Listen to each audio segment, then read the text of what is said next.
અમદાવાદના સાણંદના રતનપુરા ગામે જગતગુરુ મહેન્દ્ર નંદગીરી મહારાજે રતનેશ્વર મહાદેવના દર્શન કરી અને આશીર્વાદ લીધા હતા.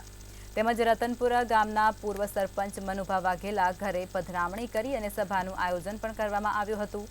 ગ્રામજનોએ જગતગુરુ મહેન્દ્રાનંદગીરી મહારાજનું ઢોલ નગારા સાથે પુષ્પ વર્ષાવી અને હાર પહેરાવી ભવ્ય સ્વાગત કરી દર્શન કરી આશીર્વાદ લીધા હતા. જેમાં ભાવિક ભક્તોએ સાલ ઓઢાડી હિન્દુ સંસ્કૃતિની શાસ્ત્રોવિધિ મુજબ ગુરુનું પૂજન કરવામાં આવ્યું હતું.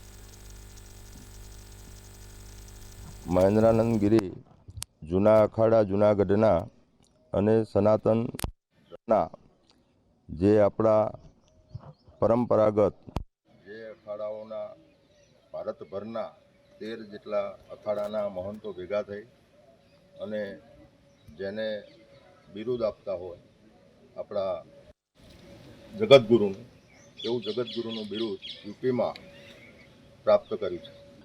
અમને જગતગુરુ ગર્ગાચાર્યની પદવી એનાયત કરવામાં આવી છે, જે અમારા કામોની સમીક્ષા કરી અમે જે રીતે સનાતનની અંદર કામ કરી રહ્યા છીએ એ પ્રમાણેનું ધ્યાન આખા અખાડા પરિષદ અને તમામ સંતોએ મળી એનું મૂલ્યાંકન કરીને અમને ગઈકાલે પ્રયાગરાજની અંદર જે સાધુ સંતોમાં સર્વસ્વ પદ કહેવાય છે એવું જગતગુરુનું પદ અમને આપવામાં આવ્યું છે.